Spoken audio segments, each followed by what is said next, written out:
നാരായണ നാരായണ നാരായണ. പീതാംബരം കരവിരാജിതചക്രശംഖകൗമോദകീ സരസിജം കരുണാസമുദ്രം രാധാസഹായം അതിസുന്ദരമന്ദഹാസം വാതാലയേശമനിശം ഹൃദി ഭാവയാമി. കഥാമയീം ഭാഗവതാഭിധാനാം ഹരേ തനുന്ദേ ചരിതൈസ്തുതീയൈഃ യഥാമതി ത്വൽപരിതോഷകാമസ്തൗമി പ്രസീദാച്യുത മാരുതേശ. ആ അറ്റത്തെ നോക്കിക്കോളൂ, എന്നാൽ പിന്നെ ഇങ്ങോട്ടും വരില്ല. നിങ്ങളധികം ചിരിയണ്ട.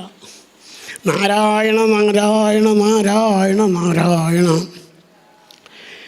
നാരായണ നാരായണ നാരായണ നാരായണ നാരായണ. കടലാസ്. നാരായണ നാരായണ നാരായണ. സർവത്ര ഗോവിന്ദനാമസങ്കീർത്തനം. ഗോവിന്ദ. വാനം പാടി പക്ഷി പാടും ഗാനമോ നീയതോ മന്ദം. വാനിൽ നിന്നും വീണു പോയോരമ്പിളി കീറോ. തേനിലൂറും മാധുരിയോ മാനിനിയാം രാധികതൻ. നാനാലിലോ ദയാദ്രിയോ ദയാംബോധിയോ. കിങ്ങിണികൾ കോർത്ത നൂലിൽ കൂടുങ്ങിയ സൗന്ദര്യമോ. സംഗീതത്തൂവള്ളി പൂത്ത നീല സൂനമോ. അങ്കന തന്നംഗഭംഗി ബ്രഹ്മചര്യമീവ സംഗമിച്ചു വിളങ്ങുന്നോരംഗജൻ താനോ. കാലികൾ തൻ പിന്നീലൂറും ലോകാലോക ഭാഗ്യപൂര പാലാഴിയോ. മൗനം പൂണ്ട നീലാംബോധമോ. പ്രണയശ്രീമണി കുംഭം പൊട്ടിത്തെറിച്ചതാം മൂല പ്രണവത്തിൻ ദീപ്തി ചേരും ദിവ്യ തേജസ്സോ. പേരിയെന്ന ചീരക്കറി അവിലിവ ഭുജിപ്പാനായി ഓരോരിറ്റു ചുറ്റി വന്ന പരബ്രഹ്മമോ. ധർമ്മപുത്ര ദൗത്യം കൊണ്ടു ഫലമൊന്നുമുണ്ടാവാഞ്ഞു. ശർമ്മ മറ്റു മൗനിയായ നിത്യയോഗിയോ. ഓടക്കുഴൽ വീണച്ചതാം ബാല്യത്തിലെ ചാബല്യത്തെ കാണാൻ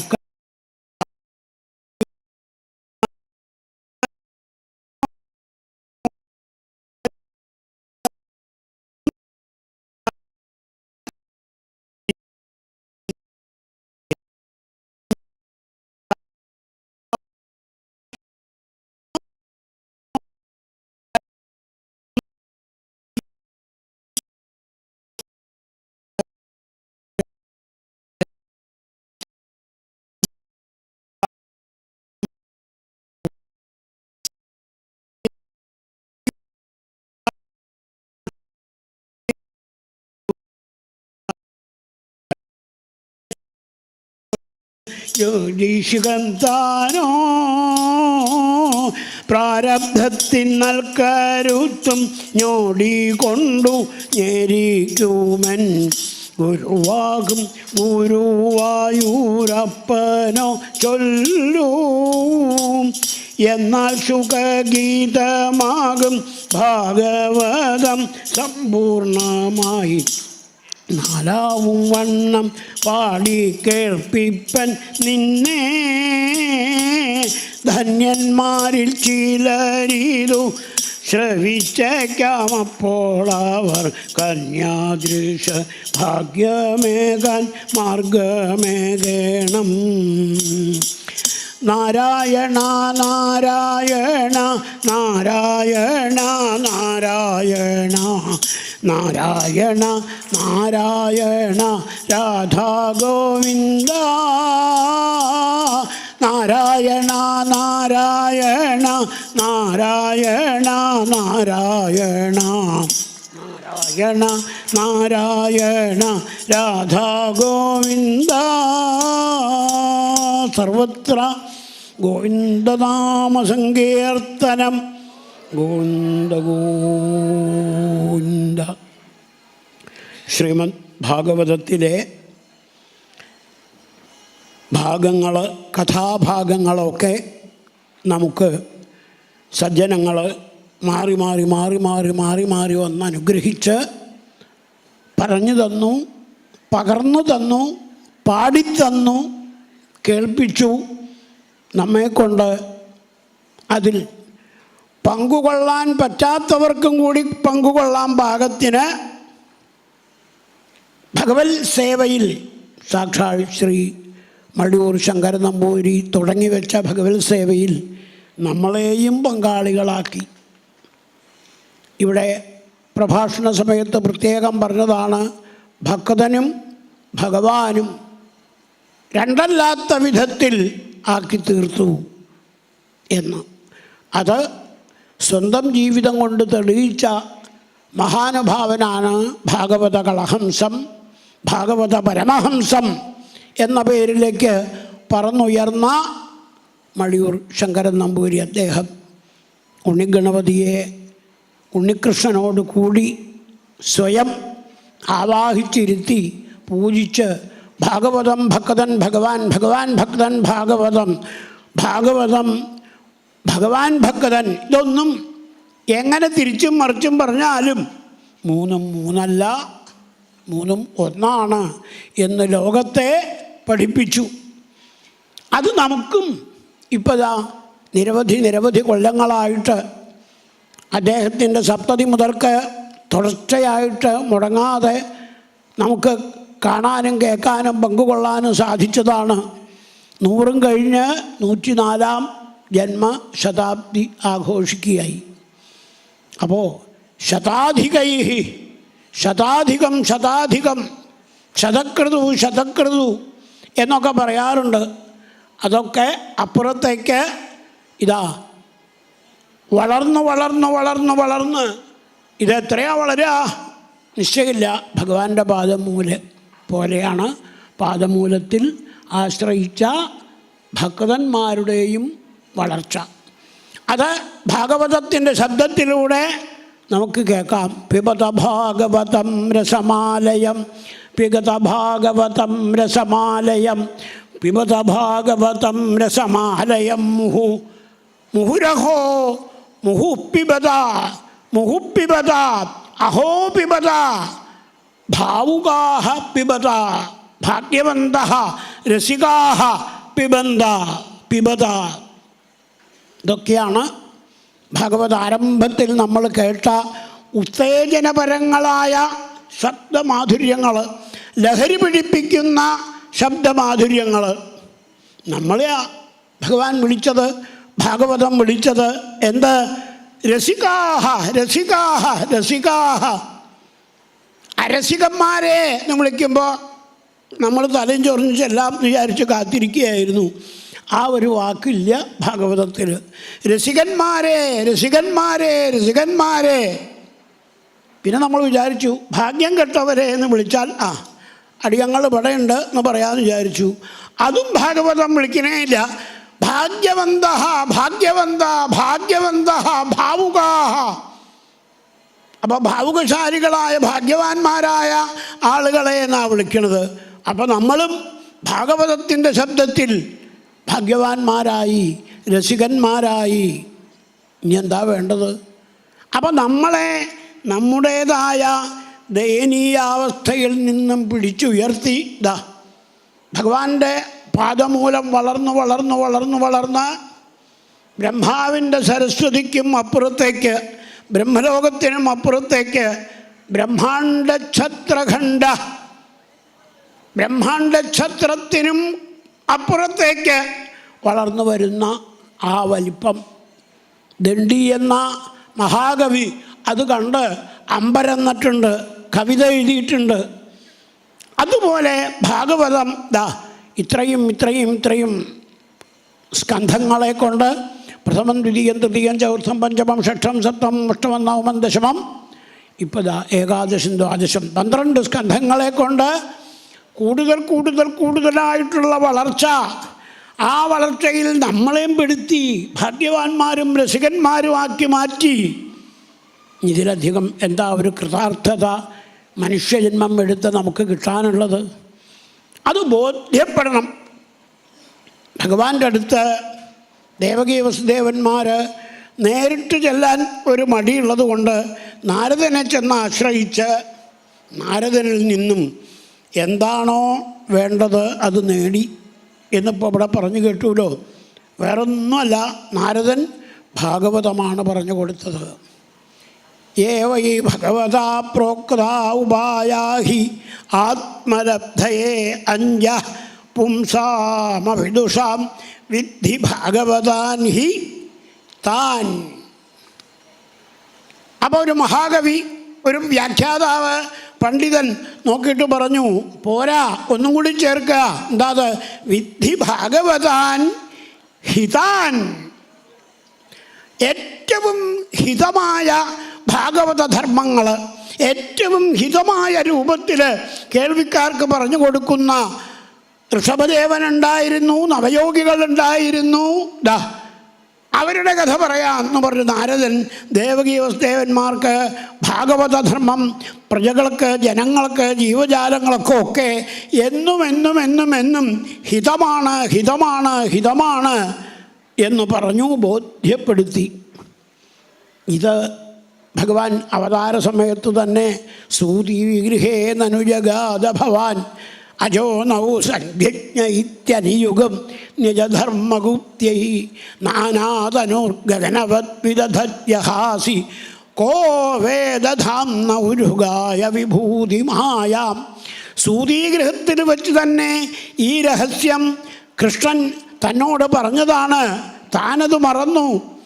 ഏട്ടനായ ശങ്കരകൃഷ്ണമൂർത്തിയോടുകൂടെ അനീതിയായ മായയോടുകൂടെ വന്ന് മായയെപ്പറ്റി ഇന്നലെ പറഞ്ഞു കേട്ടതാണല്ലോ. കൃഷ്ണനെ അങ്ങോട്ട് കൊണ്ടുവന്ന് കിടത്തി മായയെ ഇങ്ങോട്ട് കൊണ്ടുവന്നു.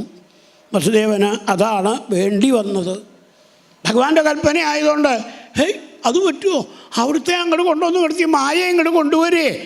ഭഗവാനെ അകറ്റി മായയെ സ്വീകരിക്കുക. ലോകത്തിനോട് ഭാഗവതം പറയണു. നമുക്കൊക്കെ അച്ഛൻ മകൻ മുത്തച്ഛൻ മുതുമുത്തച്ഛൻ കുട്ടികളുടെ കുട്ടികൾ എന്നൊക്കെയുള്ള ബന്ധം വേണമെന്ന് മോളുള്ളിടത്തോളം കാലം ഇതന്നെയാണ് നമ്മൾ ചെയ്യണത്. ഈശ്വരനെ തൽക്കാലം കുറച്ചു മുമ്പ് പറഞ്ഞതുപോലെ ഏതെങ്കിലും ഒരു ശ്രീലാകത്ത് വെച്ച് പൂട്ടി താക്കോലും കൊണ്ട് നടക്കും. രാവിലെ 3 മണിയാകുമ്പോൾ തുറക്കാം, അല്ലെങ്കിൽ വൈകുന്നേരം 6 മണിയായി കഴിഞ്ഞാൽ തുറക്കാം. ദീപാരാധനയാകുമ്പോൾ ഒന്ന് തുറക്കാൻ കാണാം. അത് കഴിഞ്ഞാൽ പൂട്ടിയാൽ വീണ്ടും താക്കോല് കൊണ്ട് നടക്കും. എത്ര അമ്പലത്തിൻ്റെ ഉടമയാണ് ഞാൻ. എൻ്റെ താക്കോലുകളൊക്കെ അമ്പലത്തിൻ്റെ താക്കോലുകളാണ്. ഭഗവാനെ പൂട്ടി കൊണ്ട് നടക്കുക. ഇത്രേ ആയുള്ളൂ. ഭഗവാനെ ആസ്വദിക്കൽ ഭാഗ്യത്തോടെ. ഭാഗ്യം ഹന്തഭാഗ്യം ജനാനാം എന്ന് പറഞ്ഞ് സ്വീകരിക്കാൻ ആവണില്ല. പട്ടേരിപ്പാടിനത് സാധിച്ചു. എന്തുകൊണ്ട് നമുക്കും ആയിക്കൂടാ? ഭഗവതൻ ചോദിക്കുന്നു. പട്ടേരിപ്പാടിന് നൽകിയ അതേ നാവ്, അതേ വാക്ക്, അതേ ബുദ്ധിവൈഭവം നമുക്കും ഭഗവാൻ തന്നിട്ടുണ്ട്. നമ്മളത് ഉപയോഗിക്കണില്ല. ഇത്രയും പാണ്ഡിത്യം എനിക്കുണ്ട്, ഇത്രയും അമ്പലങ്ങൾ എനിക്കുണ്ടെന്ന് താക്കോലം കാണിച്ച് നടക്കണ പോലെ ഇത്രയും പാണ്ഡിത്യവും കഴിവും ഉണ്ടെന്ന് വിചാരിക്കല്ലാണ്ട് അത് ഉപയോഗപ്പെടുത്തുന്നില്ല. പട്ടേരിപ്പാട് അത് പറഞ്ഞുല്ലോ. ഗുരുവായൂരപ്പ താദൃശം മാഗൃധാമാം എന്നെ അങ്ങനെ ആക്കരുതേ. അപ്പോൾ ഓരോന്ന് ഇവിടെ ലക്ഷണങ്ങളായിട്ട് പറയുമ്പോഴും അത് കേട്ട് ശ്രദ്ധിച്ച് ആസ്വദിച്ച് ഇത് വല്ലവരുടെയും കഥയല്ല, ഇതൊക്കെ നമ്മുടെ കഥയാണ്, നമുക്ക് വേണ്ടി തന്നെ പറയണതാണ് എന്ന് ഓരോരുത്തർക്കും തോന്നിച്ചുകൊണ്ട് അവരെ കൂടുതൽ രസികന്മാരും കൂടുതൽ ഭാഗ്യവാന്മാരും കൂടുതൽ ഭാഗവതം കേൾക്കുന്നവരും ശ്രവിക്കുന്നവരും അതിനെപ്പറ്റി ചിന്തിക്കുന്നവരുമാക്കി മാറ്റണു. അത് ലോകത്ത് ഏറ്റവും കൂടുതലുള്ള മറ്റൊരു വ്യക്തിയെ ഇനി നമുക്ക് പരിചയപ്പെടുത്തുകയാണ്. ഇന്നലെ സ്വാമിജി പ്രസംഗത്തിൽ നമ്മളെ ഓർമ്മിപ്പിച്ച കഥാഭാഗം അഥവാ ഏകാദശ ഭാഗങ്ങളാണ് ഇനിയും നമുക്ക് അനുസ്മരിക്കാനുള്ള അധ്യായങ്ങൾ. അതുകൊണ്ട് അതിൻ്റെ ഒരാവർത്തനം ആവരുത്, ആവർത്തന വിരസത നമുക്ക് തോന്നരുത്. അതിനിപ്പോൾ എന്താ ചെയ്യുക? അതിന് ഭാഗവതത്തിൽ പറഞ്ഞ പ്രത്യേകതയാർന്ന കാര്യങ്ങളിലേക്ക് മനസ്സ് ശ്രദ്ധിക്കുക. ദേവന്മാർ സ്തുതിക്കാൻ വന്നു ഭഗവാനെ, ദേവകീ വസുദേവന്മാരെ കൃതാർത്ഥരാക്കിയതിന് ശേഷം എന്ന് പറഞ്ഞു. ദേവന്മാർ പണ്ട് പാലാഴി തീരത്ത് ചെന്ന് താനും ദേവന്മാരും അതേപോലെ ഭൂമിദേവിയും ഒക്കെ പാടെ ചെന്ന് പറഞ്ഞപ്പോഴാണല്ലോ ഭഗവാൻ, ശരി ബ്രഹ്മാവേ, അങ്ങയുടെ ആവശ്യം ഭൂമിയോടുകൂടി വന്ന് പറഞ്ഞ കാര്യം ഞാൻ മനസ്സിലാക്കി, ദയനീയാവസ്ഥ ഉൾക്കൊണ്ടു, അതിന് പകരം എന്ത് ചെയ്യണമെന്ന് ആലോചിച്ച് ഞാനിതാ വരിക ഈ ഭൂമിയിലേക്ക് എന്ന് പറഞ്ഞു. അതൊക്കെ കൃത്യം സത്യമാക്കി ഭഗവാൻ ചെയ്തു. ഭൂമിയിൽ ഭഗവാൻ ജനിച്ചപ്പോൾ അവിടുത്തെ പൂർണ്ണമായി മനസ്സിലാക്കാനാവാത്ത തന്നെയും ഭഗവാൻ വടിപിടിപ്പിച്ചു.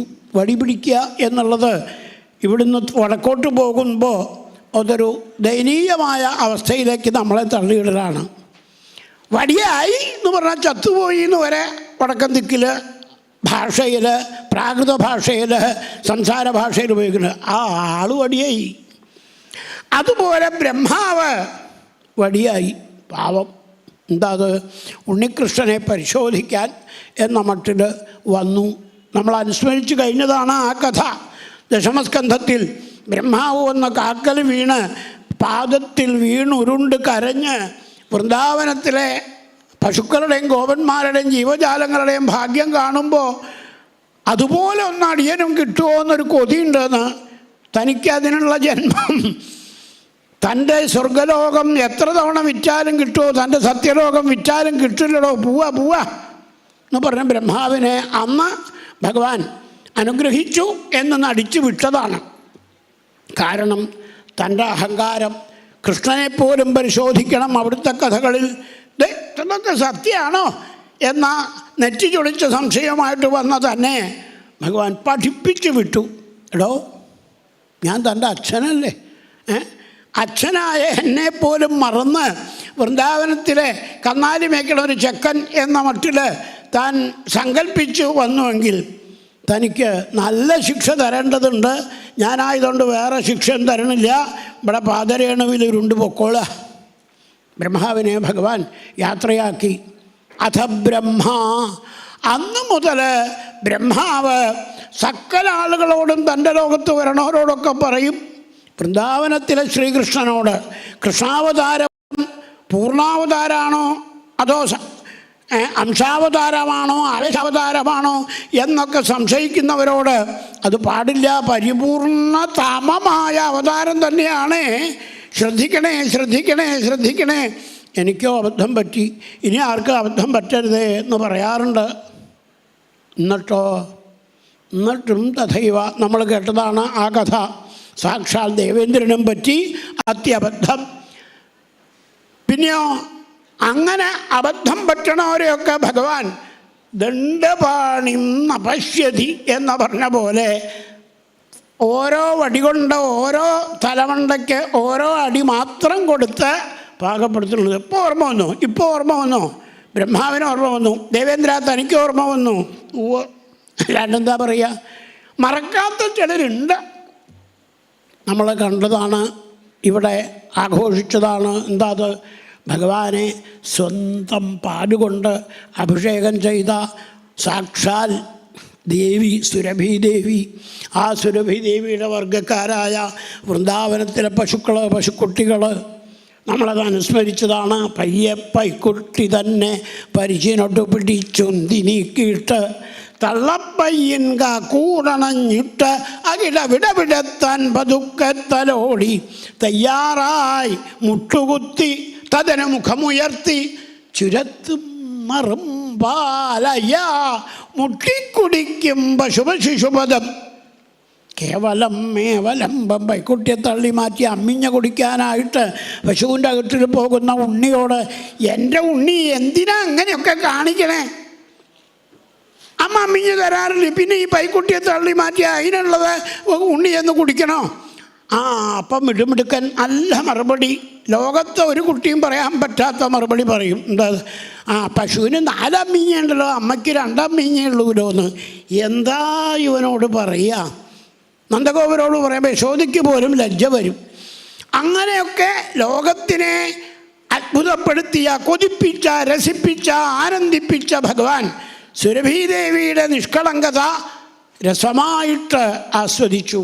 ആ അമ്മയുടെ പാലഭിഷേകത്തിൽ നമ്മളിവിടെ പറഞ്ഞില്ലേ, ഗോവിന്ദ ഗോവിന്ദ ഗോവിന്ദ ഗോവിന്ദ എന്ന് ലോകം മുഴുവനും ഉച്ചൈസ്തരം ഉദ്ഘോഷിക്കുന്ന സമയത്ത് ഗോവിന്ദാഭിഷേകം സ്വീകരിച്ച് നമുക്കും അത് നടത്താൻ അനുവാദം തന്നു.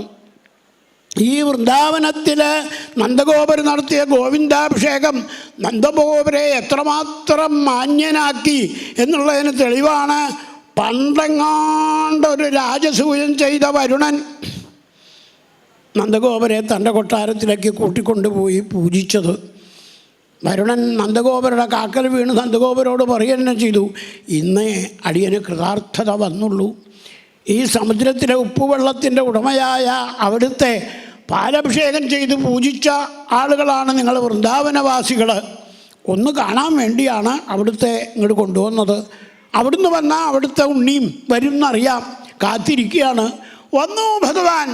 അപ്പോൾ ഭഗവാനെയും നന്ദഗോപരെയും ഒപ്പം ഇരുത്തി കാല് കഴിച്ച് പൂജിച്ച് വരുണൻ തുറന്നു പറഞ്ഞു, അദ്യമേ നിഭൃത തൃപ്ത അദ്യന പാവിതങ്കുലം അദ്യ സൃഷ്ടകൃതരയം ഭവാനാഗതോ ഗൃഹാൻ. അവിടുന്ന് അടിയൻ്റെ ഈ വെള്ളത്തിൻ്റെ ലോകത്തിലേക്ക് വന്നു. വെള്ളത്തിൽ മുങ്ങിയാലും നനയാത്ത വസ്ത്രങ്ങളും അതുപോലെയുള്ള അത്ഭുത സാധന സാമഗ്രികളുമായിട്ട് അച്ഛനെയും മകനെയും നന്ദഗോപരെയും ആനന്ദക്കുട്ടനായ ഉണ്ണികൃഷ്ണനെയും ഒരുപോലെ പൂജിച്ച് ഗോവിന്ദ ഗോവിന്ദ ഗോവിന്ദ ഗോവിന്ദ ഗോവിന്ദ ഗോവിന്ദ ഗോവിന്ദ എന്ന് വരുണൻ നാമം ജപിക്കാൻ തുടങ്ങിയത് ഭാഗവതത്തിൽ എടുത്തു കയറുണ്ട്. ഗോവിന്ദ നിയതാമേഷ പിതാതേ പിതൃവത്സല.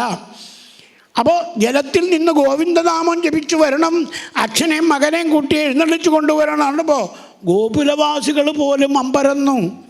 ഇതൊക്കെ ഭാഗവതത്തിലെ പുതിയ പുതിയ പുതിയ പുതിയ രഹസ്യങ്ങളാണ്, രസികത്വം നിറഞ്ഞ രംഗങ്ങളാണ്.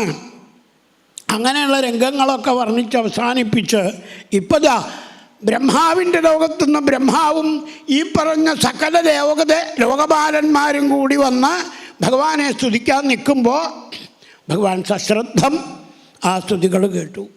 ഈ സ്തുതി എന്തായിരിക്കും? അന്ന് സ്വാഗതം ചെയ്തുകൊണ്ടായിരുന്നു സ്തുതി. ഇന്ന് യാത്രയയപ്പിൻ്റെ സ്തുതിയാണ്. സമംഗളമായ യാത്രാമംഗളം അവിടത്തേക്ക് നേരുന്നു. അവിടുന്ന് ഭൂമിയുടെ ഭാരമൊക്കെ നശിപ്പിച്ച് പോവാനൊരുങ്ങാണെന്ന് അടിയങ്ങൾ അറിഞ്ഞു. അതുകൊണ്ട് അവിടുത്തേക്ക് യാത്രാമംഗളം നേരാൻ വന്നതാണ്. അവിടുത്തെ ഭൂമിയിലേക്ക് ക്ഷണിക്കാൻ വന്നത് അവിടുന്ന് ഓർമ്മിക്കുന്നുണ്ടാവുമല്ലോ. അതുപോലെ ഇപ്പോൾ യാത്രാമംഗളം നേരാണേ. നതാസ്മതേ നാഥപദാരവിന്ദം. ദേവന്മാരുടെ സ്തുതി. ആ സ്തുതിക്കും ഒരു പ്രത്യേകതയുണ്ടെന്ന് ശ്രീശുകൻ പറയണു. സാഹിത്യ നിയമപ്രകാരം ആ സ്തുതിയിൽ ഇന്ന് സിനിമാ പാട്ട് പാടാനെങ്കിൽ എല്ലാവർക്കും അറിയാം. എന്താ അത്? അന്ത്യാക്ഷരി. സംസ്കൃത പദമാണ് അന്ത്യാക്ഷരി. അത് സിനിമാ പാട്ടിൽ ചേർത്താൽ എങ്ങനെ ഇരിക്കുന്നതെന്ന് നമുക്കറിയുള്ളൂ. നമ്മുടെ സ്റ്റാൻഡേർഡ് കാണിക്കുക. അല്ലാണ്ട് ഭാഗവത ശ്ലോകങ്ങളോ അക്ഷരശ്ലോകമോ ഒക്കെ അന്ത്യാക്ഷരിയാക്കി പാടാനുള്ള ചൊല്ലാനുള്ള ഭഗവാനെ ആരാധിക്കാനുള്ള കഴിവൊന്നും നമുക്കില്ലാത്തത് കൊണ്ട് സിനിമാ പാട്ട് അന്ത്യാക്ഷരിയായിട്ട് നമ്മൾ പാടാറുണ്ട്, മത്സരിക്കാറുണ്ട് കുട്ടികൾ ഒന്നിച്ചു കൂടിയാൽ. എന്നാൽ ഇവിടെ അതുപോലെ അന്ത്യാക്ഷരി എന്ന പ്രയോഗം പ്രത്യേകം ചേർത്തുകൊണ്ടുള്ള ബ്രഹ്മാവിൻ്റെ സരസ്വതി ദേവിയോട് കൂടിയുള്ള സ്തുതിയാണ് ഇവിടെ. ആദ്യം തന്നെ കർമ്മമയോരുപാശാത് എന്ന തകാരത്തിൽ ആ ശ്ലോകം അവസാനിച്ചപ്പോൾ ത്വം മായയാ, തകാരം തന്നെ ആരംഭിച്ചു അടുത്ത ശ്ലോകം. അതിൽ അഭിരത അനവദ്യ, അനവദ്യ എന്നുള്ളതിന് അതിശുദ്ധ എന്നാണ് അർത്ഥം. അപ്പോൾ ശുദ്ധിർ നൃണാം, ആ ശബ്ദം ആരംഭിച്ചു അടുത്ത ശ്ലോകം.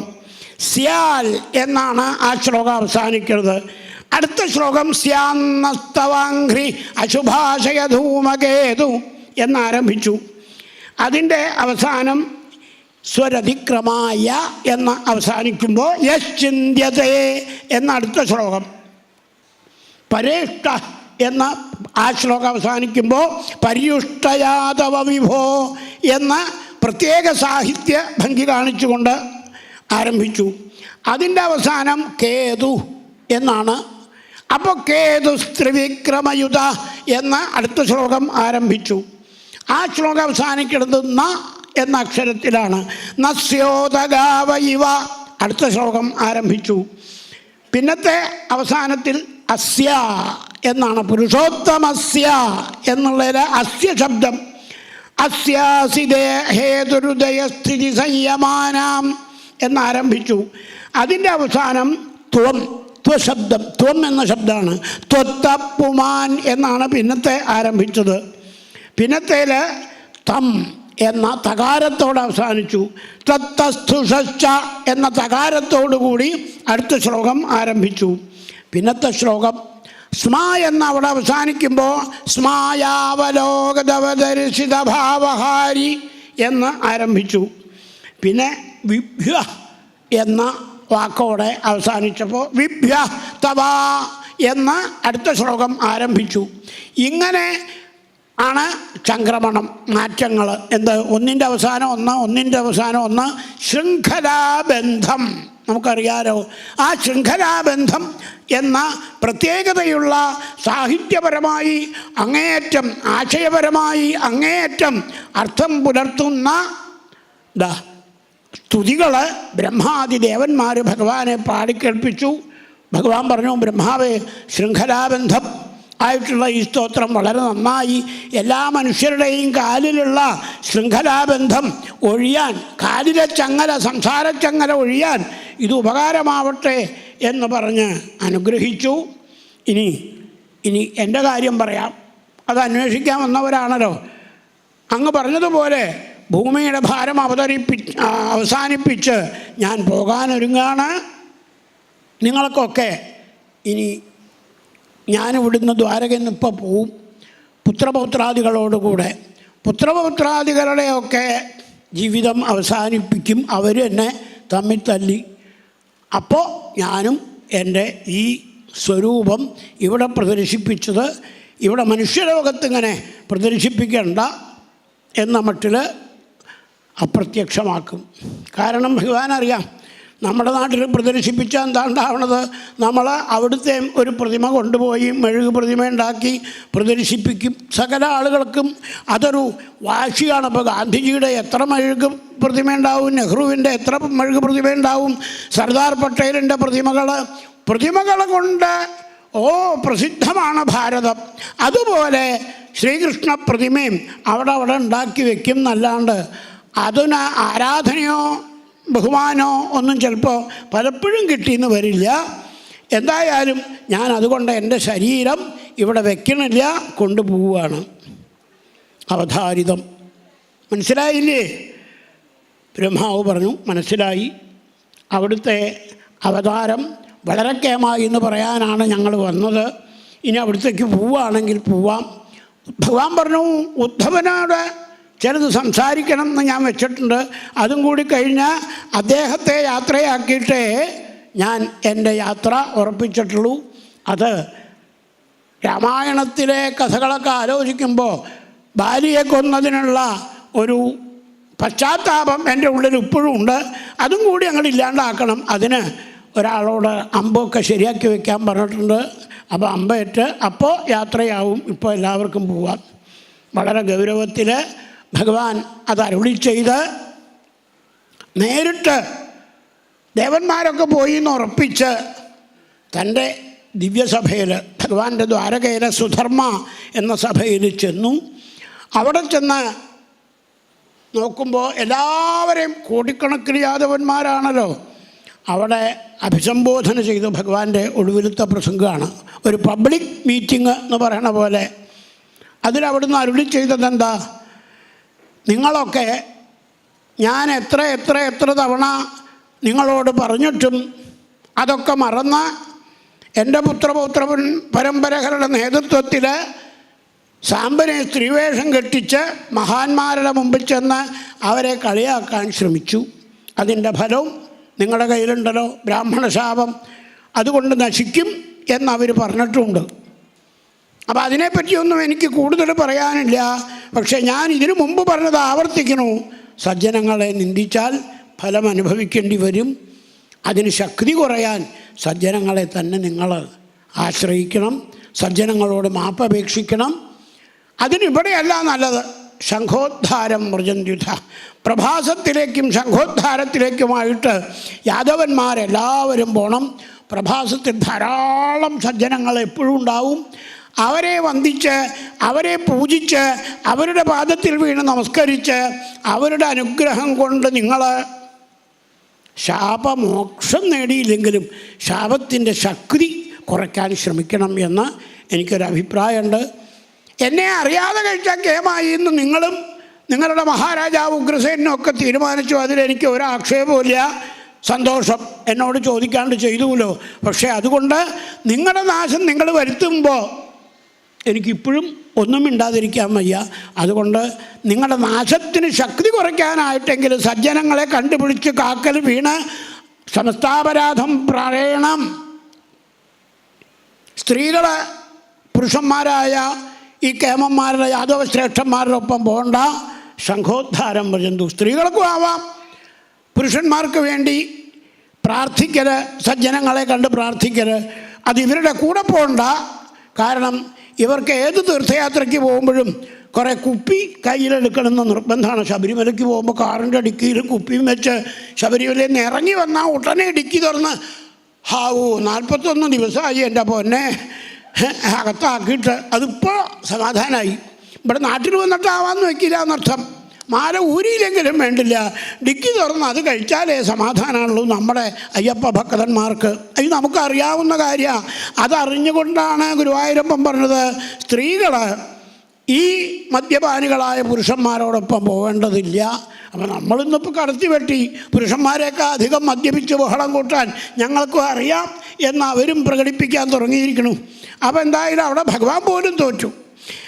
സ്ത്രീകളും പുരുഷന്മാരുമായിട്ടുള്ള കൂട്ടങ്ങളാവണ്ട അവിടുത്തെ നിങ്ങളുടെ ആ ബഹളത്തിൽ എന്ന് വെച്ചാണ് സ്ത്രീകളെ ശംഖോദ്ധാരത്തിലേക്കും പുരുഷന്മാരെ പ്രഭാസത്തിലേക്കും വിട്ടത്. ഭഗവാൻ ഗൗരവമായിട്ടിത് പറഞ്ഞ് പതിവുള്ള പുഞ്ചിരി ലവലേശം പ്രകടിപ്പിക്കാതെ അവിടുത്തെ മുറിയിലേക്ക് അങ്ങോട്ട് പോയി. തന്നിരീക്ഷോദ്ധവോ രാജൻ. ശിശുകം പറയാ പരീക്ഷത്തെ അത് ഉദ്ധവൻ്റെ ഉള്ളിൽ വല്ലാതെ വേദനയുണ്ടാക്കി. പുഞ്ചിരി തൂകാത്ത ഭഗവാന്റെ മുഖം ഇന്നേ വരെ കണ്ടിട്ടില്ല. ഇന്ന് ഗൗരവം ഗൗരവം ഗൗരവം മാത്രം. ഗുരുനാഥന്മാരെ നിന്ദിച്ചതിന് ഭഗവാന്റെ മുഖത്തെ ഗൗരവം അതാണ്. തന്നിരീക്ഷോദ്ധവോ രാജൻ ശ്രുത്വാ ഭഗവതോദിതം. വാക്കിൻ്റെ ഗൗരവം മനസ്സിലാക്കി, മുഖത്തെ ഗൗരവം മനസ്സിലാക്കി അവിടുത്തെ മുറിയിലേക്ക് ചെന്നു. അവിടുന്ന് സ്വർണം കൊണ്ടുണ്ടാക്കിയ ചങ്ങലയിൽ ആനക്കൊമ്പ് കൊണ്ടുണ്ടാക്കിയ ആ ആട്ടുകെട്ടിൽ പകുതി വിരിച്ച അഥവാ പകുതി നിർത്തിയ ഹംസധൂലികാമെത്തയിലേക്ക് ഒന്നങ്ങനെ ചാരിയിരിക്കുക. കാല് മുട്ടിന് താഴേക്ക് അങ്ങനെ കട്ടിലിൻ്റെ അറ്റത്തുനിന്ന് തൂക്കിയിട്ടിട്ടുണ്ട്. അപ്പോൾ പകുതി ചാരിയിരിക്കുക, പകുതി കാല് തൂക്കിയിട്ടിട്ടും. ഉദ്ധവൻ കടന്നപ്പോൾ വരൂ ഉദ്ധവ. ആ പുഞ്ചിരി, പതിവുള്ള പുഞ്ചിരി അവിടെ കണ്ടു. കാക്കൽ വീണങ്ങനെ നമസ്കരിച്ചു. എന്താ അത്? ഉദ്ധവൻ്റെ ഒരു പൊട്ടിക്കരച്ചിൽ. ഭഗവാൻ പറഞ്ഞു, എന്താ പറയൂ. ഇവിടുന്ന് ദേവദേവേശ യോഗേശ പുണ്യശ്രവണ കീർത്തന സംഹൃത്യകുലം നൂനം ലോകം സന്ധ്യക്ഷിതേ ഭവാൻ. ഈ ലോകം വിട്ട് അവിടുന്ന് പോവാനൊരുങ്ങാണെന്ന് അവിടുത്തെ വാക്ക് കേട്ടപ്പോൾ അടിയന് തോന്നി. അതുകൊണ്ട് ചോദിക്കുകയാണ്, പോവുകയാണെങ്കിൽ അടിയനൊന്നും പറയാനില്ല. അടിയനെ കൂടെ കൊണ്ടുപോണേ, അടിയനെ കൂടെ കൊണ്ടുപോണേ, അടിയനെ കൂടെ കൊണ്ടുപോണേ. നാഹം തവാംഘ്രികമലം ക്ഷണാർദ്ധമപി കേശവ ത്യക്തും സമുത്സഹേ നാഥ സ്വധാമനയമാമപി.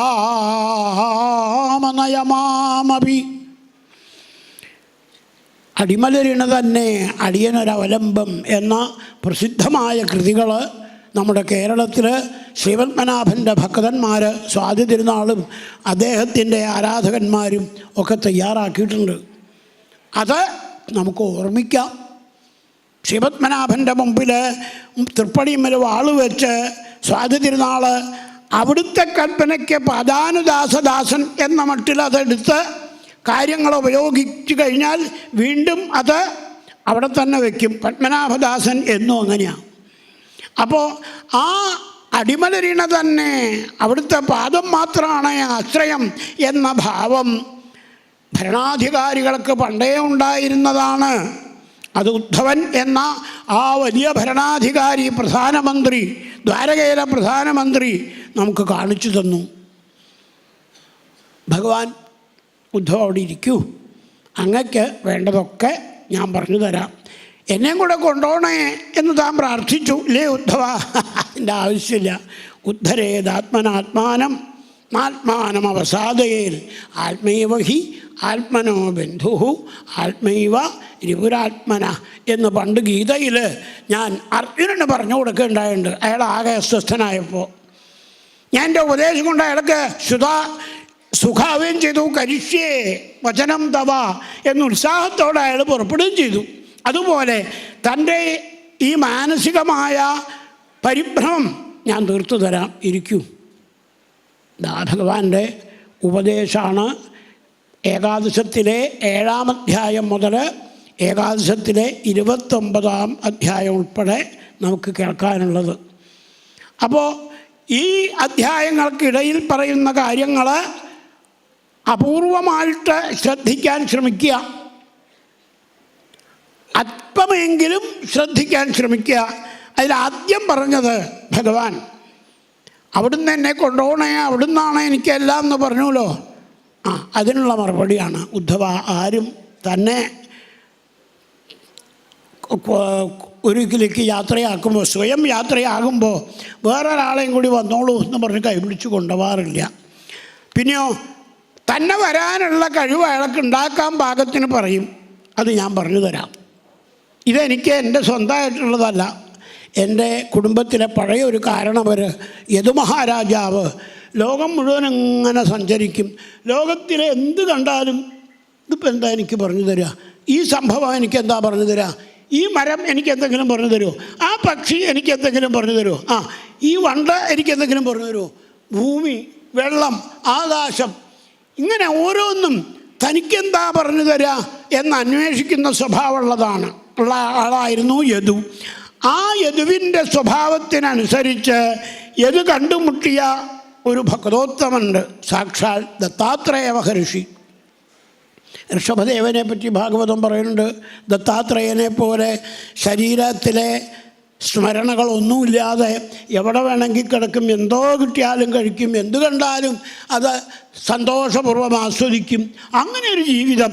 ആ ദത്താത്രേയൻ്റെ മുഖത്തെ ലോകം മുഴുവനും തൻ്റെ കീഴിലാണ്, അഥവാ അതിനെയൊക്കെ ജയിക്കാൻ തനിക്ക് സാധിച്ചു എന്ന മുഖഭാവം, ആ അജയ്യമായ ഭാവം, വിജയീ ഭാവം കണ്ടപ്പോൾ, സന്തോഷത്തിൻ്റെ പൂർണ്ണത കണ്ടപ്പോൾ യദു ചോദിച്ചു, എങ്ങനെ ഇവിടത്തേക്ക് ഇത് സാധിക്കണത്?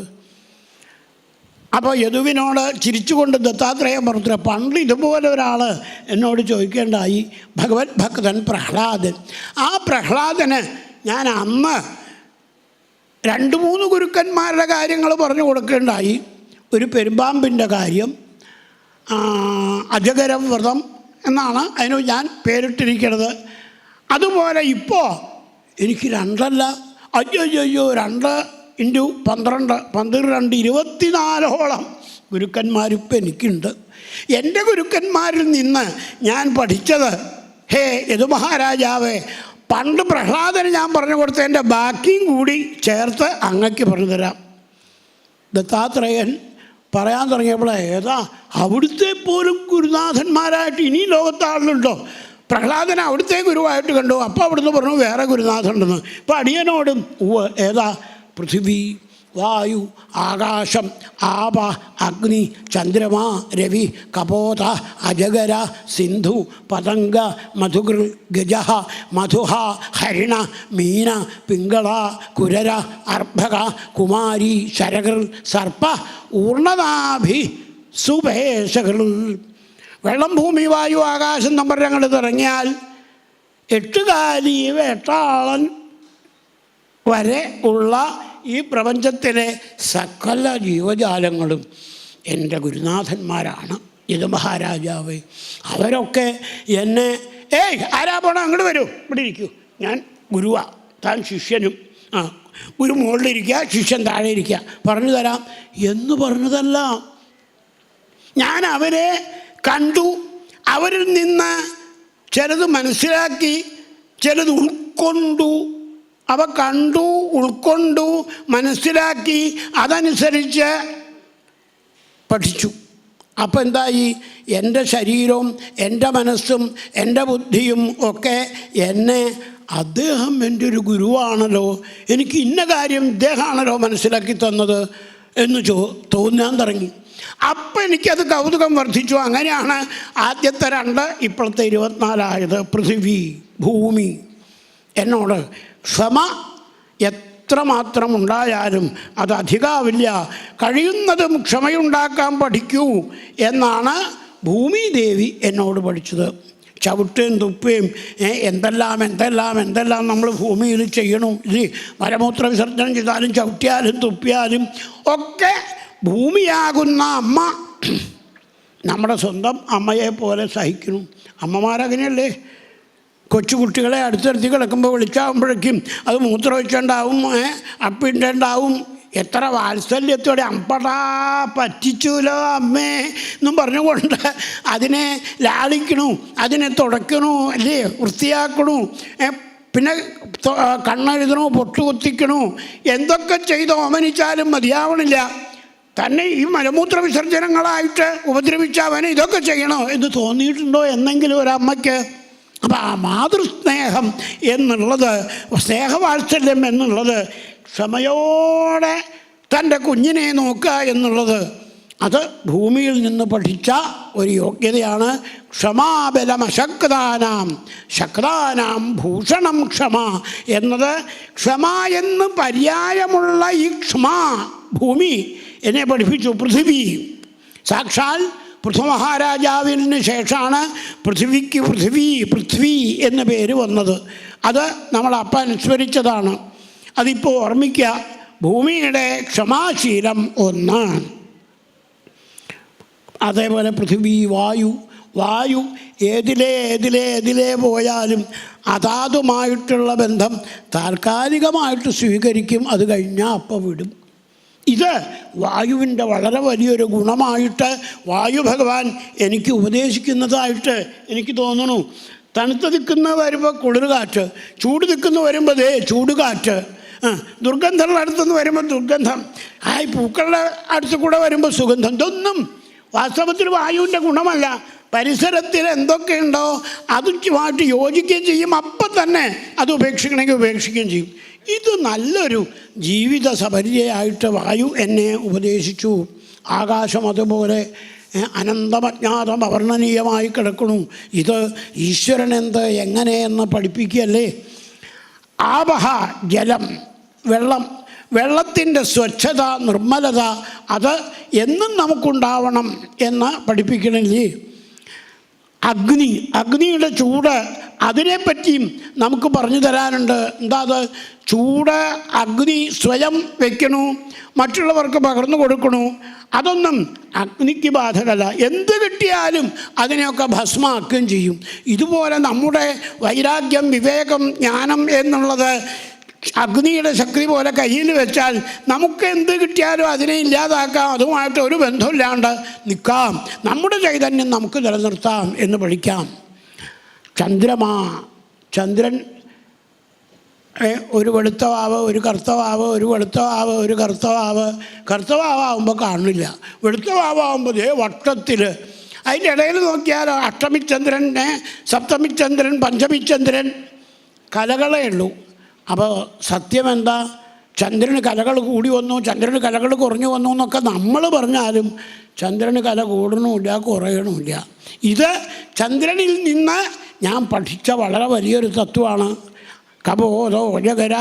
അതേപോലെ എത്ര എത്ര എത്ര എത്ര ആളുകളെ പറ്റി പഠിച്ചാലാ തീരാ.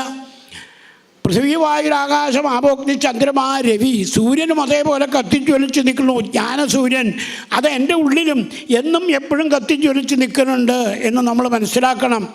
ആ സൂര്യനെ കണ്ണാടിയിലേക്ക് പിടിച്ച് കണ്ണാടി പൊട്ടിച്ച് 1000 സൂര്യന്മാരായി വെള്ളത്തിൽ വെച്ചു. വെള്ളത്തിലെ എല്ലാ കുടത്തിലെ വെള്ളത്തിലും ഓരോ സൂര്യന്മാരുണ്ട്. ഈ കുടം പൊട്ടിയാലും കണ്ണാടി പൊട്ടിയാലും ഉണ്ടായാലും ഇല്ലെങ്കിലും സൂര്യനൊന്നും ബന്ധമില്ല എന്നുള്ള വലിയ തത്വം ചിന്തിക്കാൻ സൂര്യദേവൻ എനിക്ക് അവസരം തന്നു.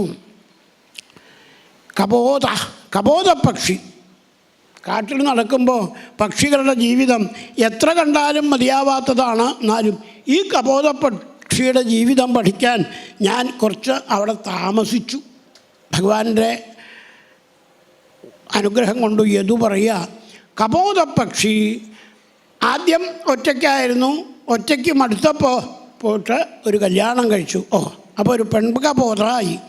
ആൺകബോധവും പെൺകബോധവും കൂടി സുഖമായിട്ട് ജീവിക്കുമ്പോൾ അവരുടെ ജീവിതത്തിൽ അണ്ടാന് ശിശുവേ നീടേ കൂടുകൂട്ടൽ അവിടുന്ന് ഇവിടുന്ന് ഓരോ ഇർക്കിലിയും തുടിക്കഷവും ഒക്കെ കൊണ്ടുവന്ന് കൂടുകൂട്ടലുണ്ട്. 2 പേരും അച്ഛനും അമ്മയും, ആൺകബോധവും പെൺകബോധവും, ആൺപ്രാവും പെൺപ്രാവും കൂടുകൂട്ടലുണ്ട്. അപ്പോൾ എനിക്ക് കൗതുകമായി, ഇവരെന്നെ എന്തെങ്കിലും പഠിപ്പിക്കുമോ? ഞാൻ ആ മരത്തിൻ്റെ ചോട്ടിൽ തന്നെ ശ്രദ്ധിച്ചിരുന്നു.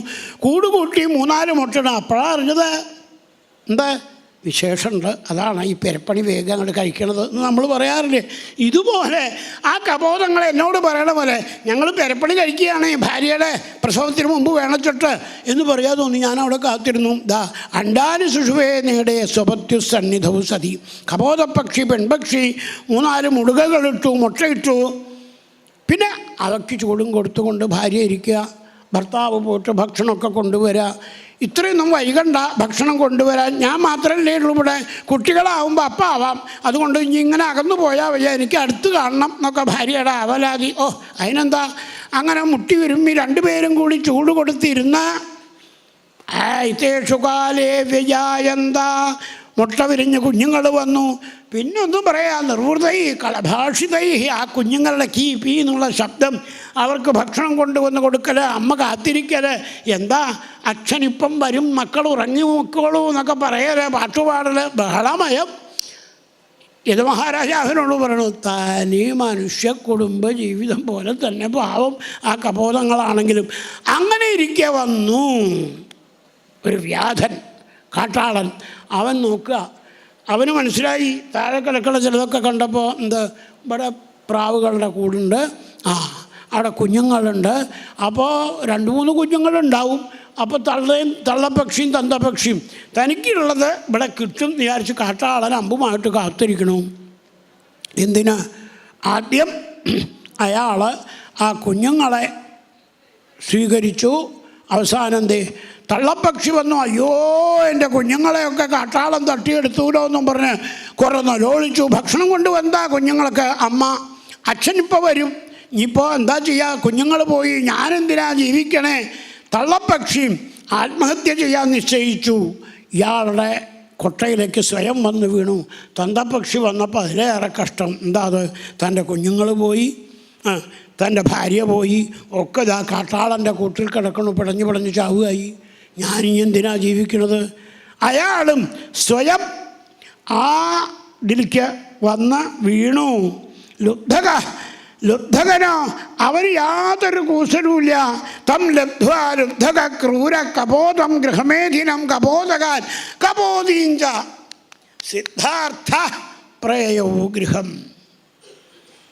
നമ്മുടെ കഥയിൽ, നമ്മുടെ നാട്ടിൽ സിദ്ധാർത്ഥൻ എന്ന ആൾ ഉണ്ടായത് ഇതുപോലെയുള്ള ഒരു ദയനീയ രംഗത്തിന് സാക്ഷ്യം വഹിക്കേണ്ടി വരുമോ എന്ന് വിചാരിച്ചിട്ടാണ് എന്ന് കഥകൾ കൂട്ടിച്ചേർത്ത് പറയാറുണ്ട്. എന്തായാലും തനിക്ക് കിട്ടാനുള്ളത് കിട്ടിയപ്പോൾ കാട്ടാളൻ ഇവരുടെ ഈ ദയനീയതയൊന്നും ശ്രദ്ധിച്ചില്ല. അയാൾക്ക് തീറ്റ കിട്ടിയല്ലോ, ദൈവാധീനം എന്നും പറഞ്ഞുകൊണ്ട് അയാൾ പോയി. അതിൽ നിന്നും ആ കപോതപക്ഷികളുടെ സ്നേഹവും മുട്ടയിടലും കുഞ്ഞുങ്ങളുണ്ടാവലും അതിനെ ഇവരാരും രക്ഷിക്കാൻ പറ്റാത്ത മറ്റുള്ള ഒരു കാട്ടാളം വന്ന് അവരെ നശിപ്പിക്കലും കണ്ടപ്പോൾ എനിക്ക് തീർച്ചയായി യപ്രാപ്യമാനുഷം ലോകം മുക്കുതിദ്വാരമപാവൃതം ഗൃഹേഷു ഖഗവൽ സക്ത തമാരൂഢച്യുതം വിദു. വളരെ വലിയ പ്രപഞ്ചവൃക്ഷത്തിൽ കുടുംബം, ഭാര്യ, മക്കൾ, അച്ഛനമ്മ, ഫാമിലി, സ്നേഹം എന്നും പറഞ്ഞിരുന്ന് ഇന്നല്ലെങ്കിൽ നാളെ നമ്മളെയൊക്കെ ഒരു മരണം എന്ന കാട്ടാളം വന്ന് കൊണ്ടുപോകുമ്പോൾ അതിൽ നിന്ന് കരകയറാൻ എന്തെങ്കിലും ഒന്ന് ചെയ്യാൻ നമ്മൾ ആലോചിക്കാറുണ്ടോ? ഇല്ലെങ്കിൽ ഈ കപോതപക്ഷികളുടെ നാശം നമ്മൾ ആവർത്തിക്കുകയല്ലേ? എത്ര അറിവുണ്ടായിട്ട് വളരെ വലിയൊരു പ്രപഞ്ചവൃക്ഷത്തിൽ കൂടുകൂടിയിട്ട് അതിലത്തെ നിഗമകൽപ്പതറിവിൻ്റെ ഫലം ഗളിതമാകുമ്പോൾ അത് ആസ്വദിക്കാതെ കണ്ട് ആരൂഢച്യുതനാവരുത്. ഉയർന്ന നിലയിൽ മനുഷ്യ ജീവിതം കിട്ടിയിട്ട് അതുകൊണ്ട് ഭഗവാനെ സേവിക്കാൻ അവസരമുണ്ടായിട്ട് അത് വിനിയോഗിക്കാതെ ഇങ്ങനെ നശിച്ചാൽ മതിയോ എന്ന് സ്വയം ആ കപോതപക്ഷികൾ എന്നെ പ്രേരിപ്പിച്ചു. പിന്നെ നിരവധി ഉദാഹരണങ്ങൾ, കഥകൾ പറഞ്ഞുല്ലോ. കപോത, ഒജഗര, പെരുമ്പാമ്പ്, അതേപോലെ വണ്ട് തുടങ്ങിയവരുടെയൊക്കെ കഥ പറഞ്ഞ് പിങ്കള എന്ന ഒരു വേശ്യയുടെ കഥയും കൂടി പറയാം എന്ന് പറഞ്ഞു. എന്താ അത്? ഞാൻ പിങ്കള എന്ന വേശ്യാസ്ത്രീയുടെ അടുത്ത് ചെന്നപ്പോൾ അവൾക്ക് ഞാൻ വിചാരിച്ചു, അയ്യോ ഇവിടുത്തേക്ക് ഈ വേശ്യാസ്ത്രീകളുടെ ഗൃഹത്തിലേക്കൊന്നും വരാൻ പാടില്ലായിരുന്നു. എന്തായാലും അവിടുന്ന് വന്നു, അവിടുത്തെ കാറ്റേറ്റത് കൊണ്ട് അടിയന് സമാധാനമായി എന്നും പറഞ്ഞ് വാതിലടച്ച് പിങ്കള പോവുകയായി. ഇതേവരെ അവളെ അനവധി തവണ സന്ധ്യ മുതൽ അർദ്ധരാത്രി വരെ ഇടയ്ക്ക് വാതിൽ തുറക്കും, ആരെങ്കിലും വരണ്ടോ നോക്കും, ഇനിയും കുറച്ചും കൂടി പണം തരണ ആളുണ്ടാവുമോ നോക്കും. അങ്ങനെയൊക്കെ ആയിരുന്നു. രാത്രി വല്ല പാട്ടും പാടും കേൾക്കാം വിചാരിച്ച് അവിടെ കിടന്നപ്പോൾ അവൾ വാതിലടച്ച് പോയപ്പോഴേക്കും അവളുടെ മനസ്സിന് മാറ്റം വന്നു. അതാണ് അർദ്ധരാത്രി കഴിഞ്ഞു, ബ്രാഹ്മമുഹൂർത്തം എന്ന് പറയാറില്ലേ, അവൾ കിടന്ന് ഉരുളല്ലാണ്ട് ഉറങ്ങിയില്ല. ബ്രാഹ്മമുഹൂർത്തമായപ്പോൾ സ്വന്തം സമീപേ രമണം രതിപ്രദം നിത്യപ്രദം വിത്തമിമം വിഹായ അകാ തുച്ഛമഹം ഭജേജ്ഞ. ഞാൻ ചെയ്ത ജീവിതം ഈ സന്യാസിയുടെ മുമ്പിൽ വെച്ചും എനിക്ക് അദ്ദേഹത്തെ കാണാൻ വന്നു, കാറ്റേൽക്കാൻ കഴിഞ്ഞു എന്നുള്ളതിൽ കൂടുതലൊന്നും നേരെ ആയില്ലല്ലോ. വിദേഹ രാജ്യത്ത് ഞാൻ ഇങ്ങനെ ജീവിച്ചുല്ലോ, മതി, എനിക്ക് ഈ ജീവിതം നിർത്താം എന്നവൾ തീരുമാനിച്ചു. അവൾ ആശാഹി പരമം ദുഃഖ അതേ ആലിച്ചോട്ടിൽ വന്നിരുന്നു. ആ പിങ്കളയെ ഞാൻ എൻ്റെ ഗുരുവായി കണ്ട് വന്ദിച്ച് അവിടെ നിന്ന് യാത്രയായി. ഇങ്ങനെ നിരവധി ഗുരുനാഥന്മാരുടെ കഥകൾ പറഞ്ഞ് ലോകത്തെ ഒരു വലിയ സർവകലാശാലയായിട്ടും ആ സർവകലാശാലയിൽ നമുക്ക് എപ്പോഴും വന്ന് നമ്മളെ ഉപദേശിക്കുന്ന ഗുരുനാഥന്മാരുണ്ട് എന്നും മനസ്സിലാക്കാൻ ഭാഗവതം ഉപദേശിക്കുന്ന വളരെ വലിയ ആദ്യം യദു ദത്താത്രേയ സംവാദത്തിലൂടെ കാണിച്ചു തന്നത്. ഇനിയും ഉദ്ധവനുള്ള ഉപദേശങ്ങൾ പറഞ്ഞുകൊടുത്ത് ഉദ്ധവനെ മിതിയടി തലയിൽ വെച്ച് ശിരസാവഹിച്ച് തൻ്റെ കൽപ്പനയ്ക്ക് ബദരികാശ്രമത്തിലേക്ക് പോകൂ എന്ന് പറഞ്ഞ് യാത്രയാക്കുന്ന ഭാഗങ്ങളൊക്കെയാണ് നമുക്ക് കേൾക്കാനുള്ളത്. ഇപ്പോൾ 11 മണി ആയതുകൊണ്ട് വാക്കുകൾ ഭഗവാന്റെ മുമ്പിൽ സജ്ജനങ്ങൾ സങ്കീർത്തനം ഗോവിന്ദ ഗോവിന്ദ. ഭാഗവതാമൃത സത്രത്തിൻ്റെ